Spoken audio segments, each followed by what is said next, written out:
విజ్ఞులైనటువంటి ఆంధ్రప్రదేశ్ రాష్ట్ర ప్రజలకు నమస్కారం. మరలా ఏ విధంగానైతే 2014 నుంచి 2019 వరకు తెలుగుదేశం పార్టీ అధికారంలో ఉన్నప్పుడు కులాలని, మతాలని, ప్రాంతాలపైన రాజకీయాలు చేసి కులాలకి, మతాలకు మధ్యలో విషబీజాలు నాటి 19లో వైఎస్ జగన్మోహన్ రెడ్డి అధికారంలోకి వచ్చాడో ఆ విధమైనటువంటి రాజకీయాలు చేసి మరలా మరొకసారి ఆంధ్రప్రదేశ్లో అధికారంలోకి రావాలని చెప్పేసి పగటి కళ్ళకు కంటా ఉన్నాడు. అందులో భాగంగా డిఎస్సి పేపర్ లీక్ అయింది అని చెప్పేసి ఒక 10 రోజుల క్రితం జగన్మోహన్ రెడ్డి డిఎస్సి అభ్యర్థుల్లో భయాందోళన కలిగించేటువంటి కుట్ర పన్నాడు. మరి డిఎస్సి పేపర్ లీకేజ్లో వాస్తవాలు లేవని చెప్పేసి వైఎస్ఆర్సీపీ చేసేటువంటి ఆధారాలు లేనటువంటి ఆరోపణలు అని చెప్పేసి రాష్ట్రంలో ఉన్నటువంటి మొన్న ఉద్యోగాలు పొందినటువంటి యువతే కాకుండా మరి అభ్యర్థులు, అదేవిధంగా యువత మొత్తం కూడా వైఎస్ఆర్సీపీ పార్టీ చేసేటువంటి ఒక వికృత రాజకీయ శాస్త్రాలు ఏవైతే ఉన్నాయో నవ్వి వదిలేయటం జరిగింది. మరలా తర్వాత డిఎస్సి పేపర్ లీకేజ్ కాదు, స్పోర్ట్స్ కోటాలో పోస్టులు అమ్ముకున్నారని చెప్పేసి మరలా రెండవసారి ఆధారాలు లేనటువంటి ఆరోపణలు మొదలుపెట్టారు. చాలా స్టాటిక్స్ తోటి ఒక పక్కన స్పోర్ట్స్ అథారిటీ వారు, మరో పక్కన అధికారులు చేసినటువంటి ప్రాసెస్ అంతా కూడా బయటపెట్టి మరొకసారి వైఎస్ఆర్సీపీ పార్టీ రాజకీయ లబ్ధి కోసమే ఇలాంటి ఆరోపణలు చేస్తుంది అని చెప్పేసి ప్రజలకు వివరించడం జరిగింది. అది కూడా తాటితెల్లం అయిపోయింది. వైఎస్ఆర్సీపీ చేసేటివన్నీ ఆధారాలు లేనటువంటి ఆరోపణలు అని చెప్పేసి తేలిపోయింది. ఇంకా కొత్తగా ఒక రాగం అందుకున్నారు. ఏదైతే 2018లో ఢిల్లీ వేదికగా వైఎస్ జగన్మోహన్ రెడ్డి మరి కమ్మవారికి డిఎస్పీల్లో ప్రమోషన్లు అని చెప్పేసి ఆ రోజున తనకున్నటువంటి అవినీతి మీడియాను అడ్డం పెట్టుకొని ప్రజలు నమ్మే విధంగా మాట్లాడాడో అదే దారిలో ఇప్పుడు మళ్ళా కూడా 2018 రాజకీయం మొదలుపెట్టి ఇప్పుడేదో స్పోర్ట్స్ కోటాలో మరి కమ్మ సామాజిక వర్గానికి పదవులు ఇచ్చుకున్నారని చెప్పేసి మాట్లాడుతూ ఉన్నారు. నేను అడుగుతా ఉన్నా, ఈ రోజున జగన్మోహన్ రెడ్డి ఇచ్చినటువంటి డబ్బు కాశపడి, జగన్మోహన్ రెడ్డి వేసేటువంటి బిస్కెట్లు కాశపడి, జగన్మోహన్ రెడ్డి వేసేటువంటి పెడిగిరి కాశపడి మరి ఈ రోజున ఒక ప్రైవేట్ ఇంటర్వ్యూని ఒక యూట్యూబర్, ఒక పనికి మాలినటువంటి యూట్యూబర్ వై నరసింహారావు అనేటువంటి వ్యక్తి ఒక డిబేట్ పెట్టి ఒక సూడో మేధావిలాగా నేనే మేధావి అని చెప్పేసి పగటికల్లకు అంటున్నటువంటి మరొక వ్యక్తి చేత మరి ఏదో డిఎస్సిలో అక్రమాలు జరిగినాయి, స్పోర్ట్స్ కోటాలో ఒక సామాజిక వర్గానికే ఉద్యోగాలు ఇచ్చుకున్నారని చెప్పేసి మాట్లాడినటువంటి విధానం ఉదయం నుంచి కూడా సోషల్ మీడియాలో చూసాం. అందుకే రాష్ట్ర ప్రజలను విజ్ఞప్తి చేస్తా ఉన్నాను, విజ్ఞులైనటువంటి రాష్ట్ర ప్రజలు ఆలోచించమని చెప్పేసి అడుగుతా ఉన్నాను.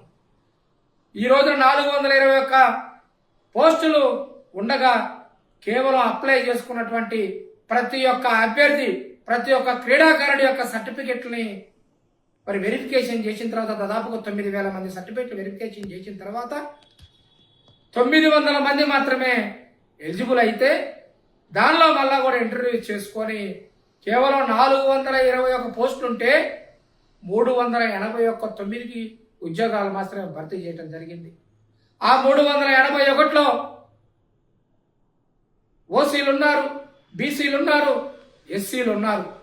ఓసీలకి ఆ 381లో 43 పదవులు వస్తే కాపు సామాజిక వర్గానికి 16 ఉద్యోగాలు వచ్చినాయి.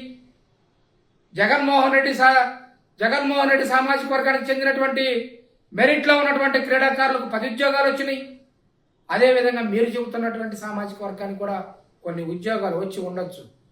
కానీ ఈ దేశంలో ఏ రాష్ట్రంలో లేని విధంగా క్రీడాకారులకి కులాన్ని అంటగడతా ఉన్నారు.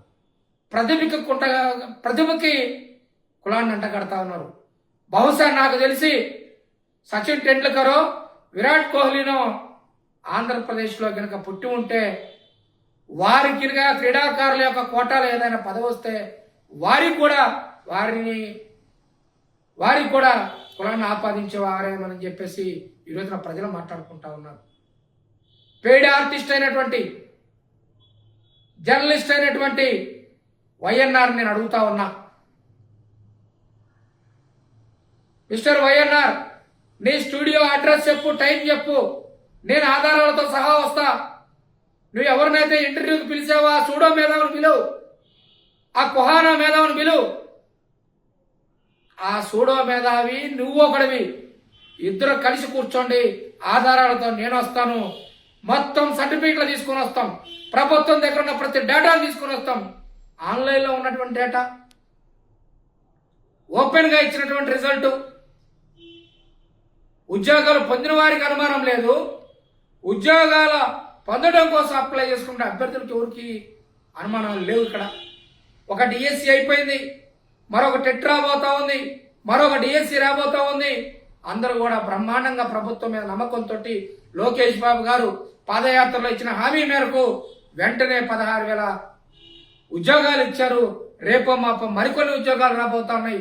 ఒక డిఎస్సీనే కాదు, బ్యాక్లాగ్ పోస్టుల భర్తీ, అదేవిధంగా ప్రభుత్వంలో ఖాళీ ఉన్నటువంటి హెల్త్ డిపార్ట్మెంట్ కానీ, పోలీస్ డిపార్ట్మెంట్ కానీ, అన్ని డిపార్ట్మెంట్లో ఖాళీ అయినటువంటి పోస్టుల భర్తీ, ఖాళీ అవబోతున్నటువంటి పోస్టుల భర్తీ, అదేవిధంగా ప్రైవేట్ రంగంలో తీసుకొస్తున్నటువంటి పెట్టుబడులు, పరిశ్రమలు, ఉద్యోగ ఉపాధి అవకాశాల కోసం యువత కష్టపడతా ఉంటే అవన్నీ చూడకుండా లోకేష్ గారికి, కూటమి ప్రభుత్వానికి మంచి పేరు వస్తుందని చెప్పేసి ఈ 2 సంవత్సరాల పరిపాలన చూసి ఓర్వలేక సిగ్గు శరమైనటువంటి రాజకీయాల్లో భాగంగా కమ్మ సామాజిక వర్గాన్ని మరొకసారి కమ్మ సామాజిక వర్గం మీద సమాజంలో విషం చిమ్మేటువంటి ప్రయత్నం చేస్తా ఉన్నారు.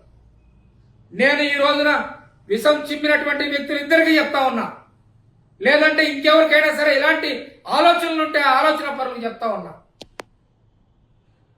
మా సామాజిక వర్గం ఏ తప్పు చేయదు ఏ రోజు కూడా. మా సామాజిక వర్గం ఆలోచించేది ఒకటే విషయం, మనం బాగుండాలి, మనతో కలిసి ఉండేటువంటి ఈ సమాజంలో ఉత్తర కులాలు అందరూ బాగుండాలి అని చెప్పేసి ఆలోచించేటువంటి సామాజిక వర్గం కమ్మ సామాజిక వర్గం. 2, 3, 4 పోస్టులు 16,000లో కమ్మ సామాజిక వర్గానికి వచ్చి ఉండొచ్చు. అది వచ్చి ఉంటుంది, ప్రతిభ వల్ల వచ్చిందే కానీ మరొక విధంగా కూటమి ప్రభుత్వం చేయదు. మీలాగా గ్రామ సచివాలయాల పేపర్ లీకేజ్ చేసి మా కార్యకర్తలకే మేము అమ్ముకున్నామని చెప్పేసి ప్రగల్భాలు పలకడానికి అవకాశం ఈ ప్రభుత్వం ఇవ్వదు. కాబట్టి ఇప్పటికైనా సరే వైఎన్ఆర్కి చెప్తా ఉన్నా,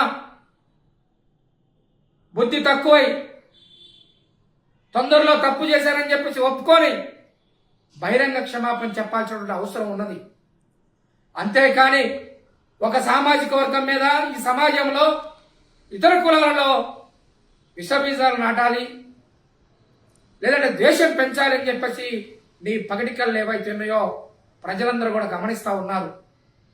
2014 నుంచి 18 వరకు 19 ఎన్నికల వరకు కూడా మీరు చేసింది ఇదే అని చెప్పేసి నమ్మారు కాబట్టే కూటమి ప్రభుత్వాన్ని ప్రజలు ఆశీర్వదించారు. అంతేకాని ఎవరో ఇచ్చేటువంటి డబ్బులకు కక్కుర్తపడి, ఎవరో వేసేటువంటి బిస్కెట్లకు కక్కుర్తపడి, ఎవరో వేసేటువంటి పెడిగ్రీకి కక్కుర్తపడి జర్నలిజం విలువలు పోగొట్టుకోవద్దని చెప్పేసి వైఎన్ఆర్ని హెచ్చరిస్తా ఉన్నాను.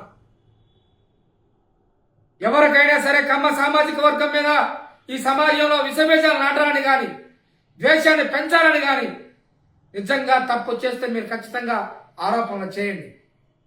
కానీ ఆధారాలు లేకుండా ఆరోపణలు చేసి తప్పు జరగకపోయినా కూడా తప్పు జరిగినట్టు క్రియేట్ చేసి ఆ తప్పును ఒక సామాజిక వర్గానికి అంటగట్టగాలని చూడటం మాత్రం తప్పని చెప్పేసి హెచ్చరిస్తా ఉన్నాను. ఇదే విధంగా కనుక ముందుకు పోతే ఇప్పటిదాకా ఒక ఎత్తు, ఇక్కడ నుంచి ఒక ఎత్తు అని చెప్పేసి కూడా నేను హెచ్చరిస్తా ఉన్నా. ఆధారాలు ఉంటే ఆధారాలతోటి ప్రభుత్వం దృష్టికి తీసుకురండి ఎక్కడైనా సరే తప్పు జరిగితే. అంతేగాని కమ్మ సామాజిక వర్గం మీద విషబీజాలు నాటాలి, దాన్ని అడ్డం పెట్టుకొని అధికారంలోకి రావాలని చెప్పేసి పగటి కళ్ళ కంటే మాత్రం ఇక నుండి అయితే మాత్రం చూస్తూ ఊరుకోమని చెప్పేసి హెచ్చరిస్తా ఉన్నాను.